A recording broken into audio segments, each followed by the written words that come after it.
Imagine waking up tomorrow morning, checking your phone, and realizing the sun hasn't come up. Not because it's cloudy, not because of a storm, but because the sun itself seems to have died. For most of us, 2020 was a hard year. For our ancestors, 1347, the year of the Black Death, was a nightmare.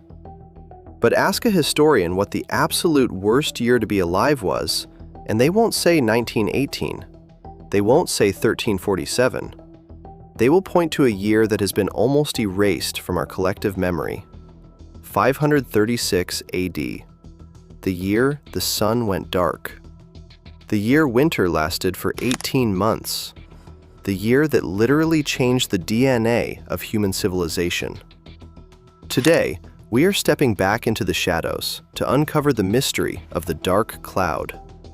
We are going to find out what caused the sky to turn black, how humanity barely survived, and why scientists are terrified it could happen again. To understand the horror of 536, you have to understand the world before the lights went out. Europe was actually recovering. The Roman Empire had fallen in the West, yes, but in the East, the Byzantine Empire was thriving. Emperor Justinian was on the throne. Trade was flowing. The weather had been stable for decades. And then, one morning in early spring, the fog arrived. We have the words of a man who was there, Procopius. He was a Byzantine historian, a man of logic and facts. He wasn't given to superstition, but in his war journals, he wrote something that sounds like the opening of a horror movie. The sun gave forth its light without brightness, like the moon, during the whole year. Think about that. Like the moon. For 18 months, at noon, you could look directly at the sun without squinting. It was a pale, bluish disk. Objects on the ground cast no shadows. At first, people probably thought it was just a strange weather system, a localized storm.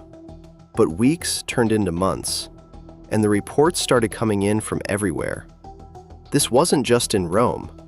In China, the stars disappeared from the night sky. In the middle of August, summertime, snow fell in the southern provinces. The harvest froze in the fields. It was the volcanic winter. But the people of 536 didn't know what a volcano was. They didn't have science to comfort them. To them, this was simple. God had turned away. The world was ending. When the sun goes, the food goes. It's that simple. Photosynthesis slowed to a crawl. Wheat, barley, grapes, they all withered on the vine. The global temperature dropped by up to 2.5 degrees Celsius. That might not sound like much, but in climate terms, it is a catastrophe. It started the late antique Little Ice Age.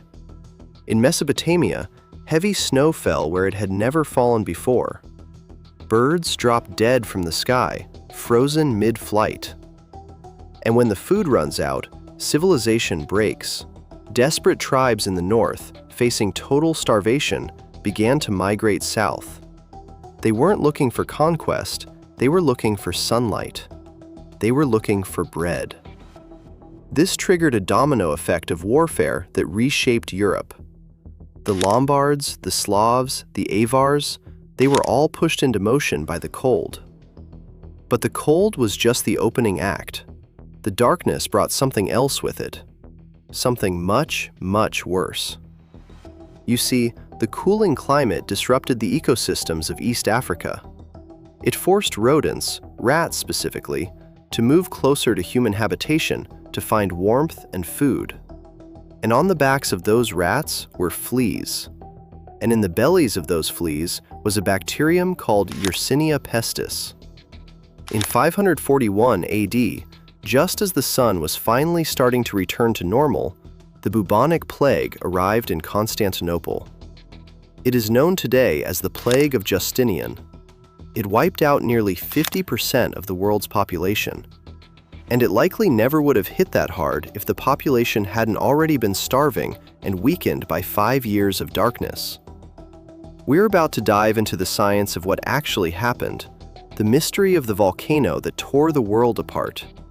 But first, I have a question for you. If the power grid went down today, we'd panic. But if the sun went down and didn't come back, how long do you think modern society would last? A month? A week? Let me know in the comments below. I read the theories you guys post, and frankly, some of you are scarily accurate. Also, if you're enjoying this deep dive into the darker side of history, do me a favor, hit that like button. It tells YouTube you want more mysteries like this. Okay, back to the darkness. For 1,500 years, historians thought Procopius was exaggerating. The sun like the moon? It sounds poetic, not literal. But in the 1990s, and again in 2015, science finally caught up with history. Researchers analyzing ice cores from Switzerland and Antarctica found something trapped deep in the layers corresponding to 536 AD. Volcanic glass. A massive eruption had occurred. Not a normal eruption, but a cataclysmic event that pumped millions of tons of sulfur, bismuth, and ash directly into the stratosphere. When sulfur hits the upper atmosphere, it acts like a mirror. It reflects sunlight back into space before it can hit the Earth. The culprit? The evidence points to a massive eruption in Iceland. But that wasn't enough. Tree ring data suggests there wasn't just one eruption, there were likely two. One in 536, and another massive blast in 540 AD, possibly the Ilopango volcano in El Salvador. It was a 1-2 punch to the planet's climate. Just as the dust was settling from the first explosion, the second one hit. Earth didn't stand a chance. The mystery cloud wasn't magic. It was a global dust veil that suffocated the planet for a decade. Scene 6. The Butterfly Effect. 1130 to 1400. We often call this period the Dark Ages, and usually historians hate that term. They say it's inaccurate, but in this case, it was literal. The chaos of 536 weakened the great empires of the ancient world so severely that they crumbled. The Sassanid Empire in Persia? Decimated by plague and famine. The Byzantine Empire? They ran out of soldiers and money. This power vacuum changed everything. Within a century, new powers, like the Arab conquests, swept through regions that had been stable for 1,000 years. Archaeologists have found hoards of gold buried in Sweden from this exact time period. People were burying their wealth as sacrifices to the gods, begging for the sun to return. It is very likely that the Norse legend of Fimbulwinter, the terrible winter that precedes Ragnarok, the end of the world, is a cultural memory of 536 AD. They didn't just invent the story, they lived through it. Scene 7. Conclusion and CTA. We like to think we are in control. We have technology, we have satellites, we have the internet.